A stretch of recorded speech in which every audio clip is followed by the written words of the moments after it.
Camille is doing everything she's supposed to be doing. She's telling a story basically to the jury, and all Amber can do is sometimes try to manipulate, use words, different words, or to kind of brush over certain things. But Camille is telling the story very, very, in a very believable way, I guess, a very, very convincing way. And you're listening to it, and then Amber is kind of lost often. Yes. She has no idea. She just has no, it's like she almost forgets where she is at times, you know, like very, very confused. She's just not convincing. Right. Yeah, it's all over the place, the way she describes things. And often she acts like she's not even supposed to remember those details. You know, when she asks when the pictures were taken. I mean, it's really, yeah, I mean, she just pretends to be so confident about it. How can you even call me out for, like, you have no right to expect me to recall those details. And right. And I wanted to talk about a moment this morning in the trial. Amber Heard has testified that she was just, you know, terrified of this man, terrified of Depp. He was violent, you know, was unpredictable, whatever. He had hurt her physically. But then today, Camille brings out this huge knife that Amber had given to Johnny Depp as a gift, and it had an inscription of something about till death or something kind of, you know, morbid or whatever like that. And so anyway, this knife is huge, and Camille, and it was very dramatic. You know, Camille had it brought before the jury. Master Deputy Sheriff Lutha, will you please show the knife to the jury?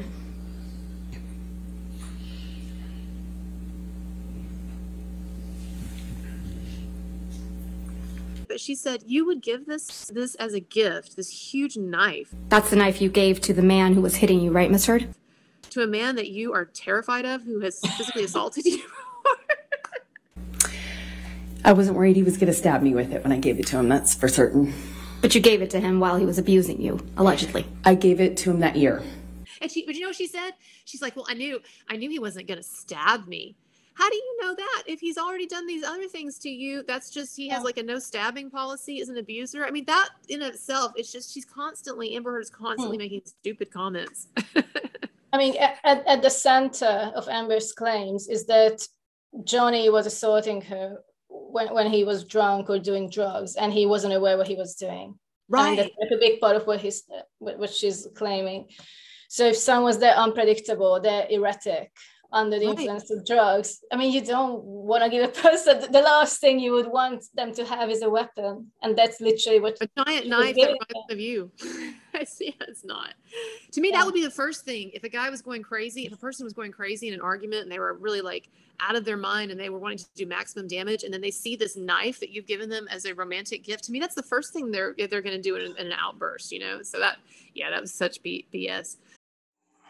Did you ever see a dentist or an oral surgeon as a result of any injuries you sustained with Mr. Depp?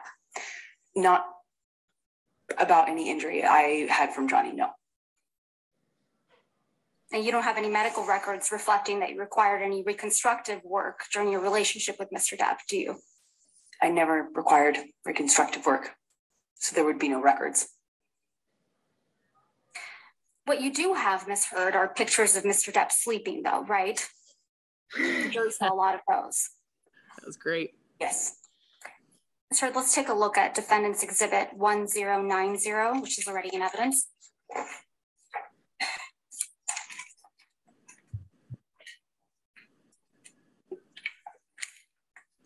You took this photograph, right, Ms. Heard? That's correct. And you testified that this was taken in Tokyo in July of 2013, correct? Yes. So you decided to take a picture of Mr. Depp asleep on the floor?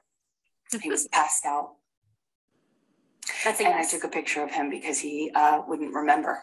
He claimed he didn't pass out that way. And sometimes security would carry him like a baby into bed, get him changed, and he would be none the wiser. So I started taking pictures of it so that he knew that it was real, that it had gotten this bad. And you gave this man a knife. The man that I don't even remember he passed out. Insane. Well, and you know, I love Camille's sarcasm, and again, it has kind of this covert quality because it's not as abrasive as, you know, other lawyers would be, just because, you know, but her manner and her tone, but she's like, yeah, you had all this, you know, you didn't have time to take these more pictures of these more significant injuries, you know, but you got, and you didn't get any pictures of Depp doing cocaine or any drugs. Actually, she wasn't able to produce any pictures of him actually like in action, like doing drugs, but she's got all these sleeping passed out pictures. Yeah, no medical records at all whatsoever. At one point, they look at a couple of letters from her doctors, and one of them was after, like, straight after an alleged incident when he beat her up, and the doctor doesn't mention any injuries. And then she said her response was that, yeah, but it doesn't mention other things either. Like, yeah. But what can she say? Honestly, I mean, what's the alternative for her to say?